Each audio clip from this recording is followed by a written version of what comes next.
Was I wrong for completely cutting off my son and his new bride, the entitled, opportunistic woman who treated me like a wallet and called me old man **? The instant she confessed, they secretly got married and then tried to demand a six-figure wedding gift. Seriously, I need to know if you would have shown any mercy to a daughter-in-law who not only orchestrated a rushed, secret wedding just to bypass my scrutiny, but then showed zero respect to the man she expected to fund her entire lifestyle. It's a story about a father who refused to let his wealth be weaponized, a son who chose passive cowardice over honesty, and a woman who learned the painful difference between marrying into money and marrying *money*. The audacity of their secrecy, followed by the brazen entitlement of her demand, was the ultimate trigger. Tell me if you would have done the same thing, because the immediate, life-altering fallout that ensued felt like the only justified response to their calculated betrayal. Let me take you back to the beginning, to the world where my success became their primary financial target. My name is Thomas. I'm 62 years old, and I spent 40 years building a very successful manufacturing business. I'm comfortably wealthy, secure, and ready to retire. I have one son, David, who is 30. David is a decent kid, but he's always been passive and easily led, particularly when it comes to money. He grew up knowing our family was comfortable, and while I always tried to instill a work ethic, he preferred the path of least resistance. He met Amelia 3 years ago, and that's when the alarm bells started ringing. Amelia is beautiful, charismatic, and has a breathtaking sense of entitlement. She quickly positioned herself as the orchestrator of David's life, pushing him towards more expensive habits and generally encouraging the softer, less motivated aspects of his personality. I tried to be supportive, but my gut told me she wasn't marrying David for love. She was marrying the lifestyle that my financial support provided. The scrutiny began immediately. Within 6 months of meeting, she started asking leading questions about my retirement plans, my investments, and, most aggressively, the business succession. She pressured David to quit his modest job, claiming it was beneath his potential. And then she subtly guided him towards my wallet. Suddenly, David needed a loan for a new, trendier car and then help with a security deposit on an apartment that was far beyond his means. Every time I questioned the expenses, Amelia would step in with a sweet but manipulative explanation, painting me as the overly cautious, out-of-touch father who didn't trust his own son's brilliance. David, true to form, would just nod along, never contradicting her. I watched, frustrated and helpless, as she systematically inserted herself as the gatekeeper of David's life, all while treating me with a thinly veiled disrespect that she masked with overly formal politeness. The engagement, which happened about a year and a half ago, was a spectacle of financial demand. Amelia insisted on a diamond that cost more than David earned in a year. She immediately launched into planning a colossal wedding, a lavish affair at a destination resort that she estimated would cost close to €250,000. She sent me itemized budgets, not as suggestions, but as invoices, expecting me to simply write the check. This was the moment I realized her transactional view of our family. This wasn't a celebration. It was a business merger where I was the primary investor. I pushed back gently but firmly. I told David that I would happily contribute a generous, non-negotiable amount, say $50,000, but the rest was up to them. Amelia was furious. She tried to shame me, saying that $50,000 was an insult to the Sterling family name, her own family name, which, ironically, had no money. I held my ground. This refusal created immense tension. Amelia essentially put the wedding planning on hold, sulking and making it clear to David that his cheap father was ruining her dream. David, passive as ever, couldn't broker peace, only choosing to avoid confrontation with both of us. Over the next few months, the dynamic shifted. Amelia stopped asking me about the wedding and started being conspicuously secretive. She and David were less communicative, always claiming they were busy. I sensed something was deeply wrong, but David stonewalled every attempt I made to discuss the wedding plans or their future. The entire atmosphere was charged with secrecy, and I knew Amelia was concocting some manipulative scheme to bypass my authority or simply force my hand.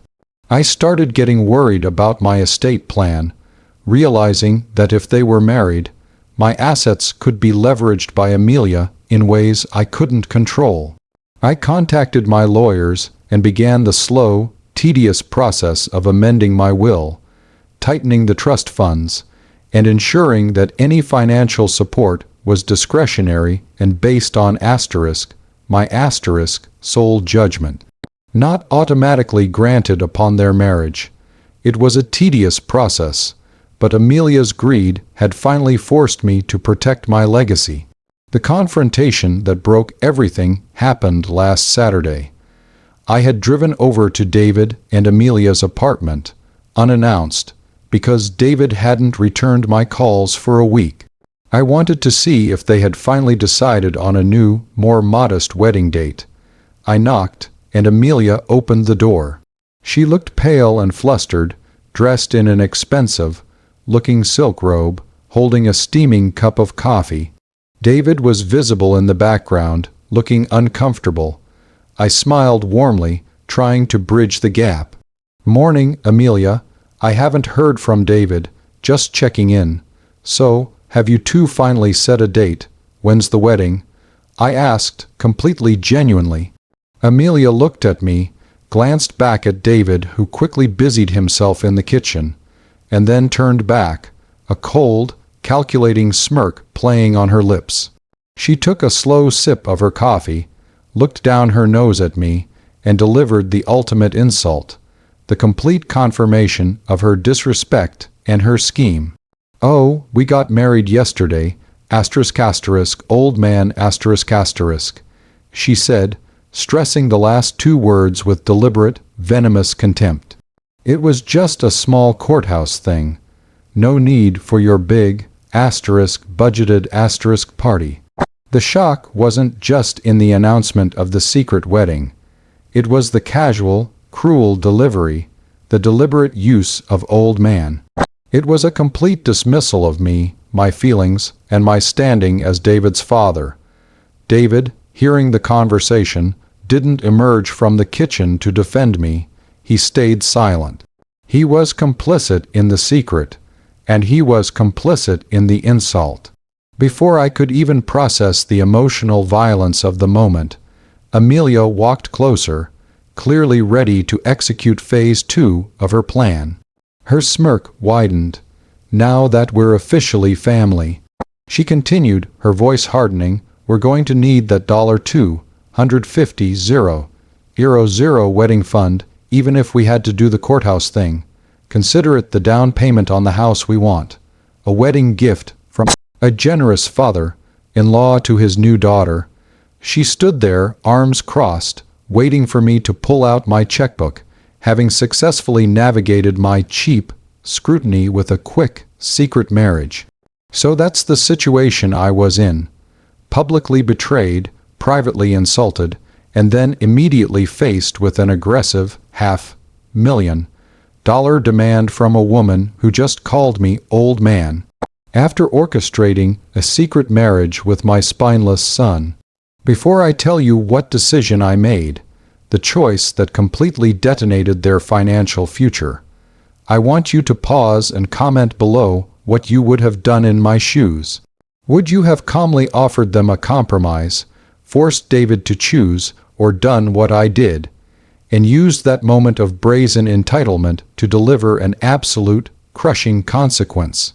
The rage I felt was cold and absolute. It wasn't the loss of the money that mattered. It was the sheer contempt. Amelia thought she had won. She thought the legal document of marriage was the key to my vault. I looked her directly in the eye, my voice low and steady, radiating a control she clearly didn't expect. I didn't raise my voice. I simply spoke the truth. "Amelia," I said, using her name with surgical precision. I had a trust fund for David that would have paid for a very generous life for him and a substantial wedding gift. I'm telling you this only to highlight the magnitude of your mistake. She blinked, her greedy confidence faltering. You see, that money was discretionary. It required an element of trust, respect, and communication. It required me to want to give it to you. I took a step back, maintaining my space. You just married my son in secret, then called me an old man to my face, and immediately tried to shake me down for $250,000. I paused, letting the cold reality sink in. The wedding gift is zero. I stated flatly.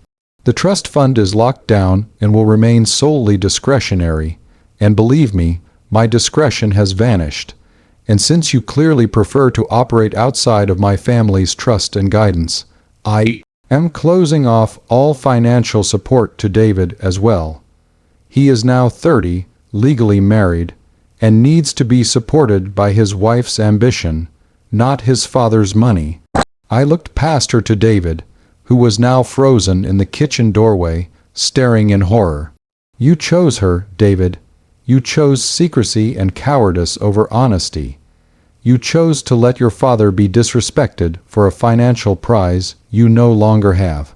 I turned back to Amelia, whose face was draining of all color as she finally realized the enormity of her miscalculation. I delivered the final, crushing line. Congratulations on your marriage, Amelia. I hope you enjoy the life you bought with your disrespectful rush to the courthouse. You married the son of a millionaire. You did not marry a millionaire.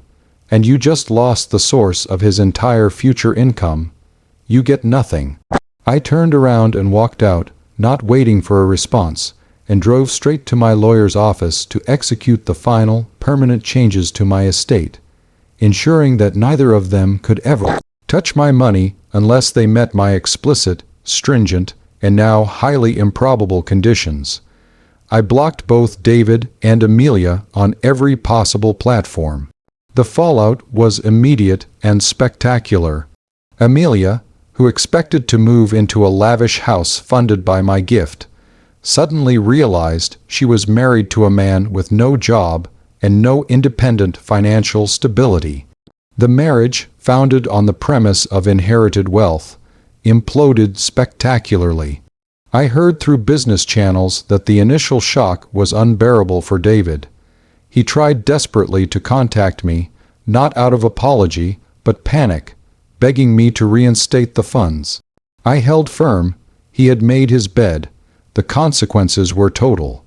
Without my financial life support, they couldn't sustain their trendy apartment and quickly had to downgrade their entire lifestyle.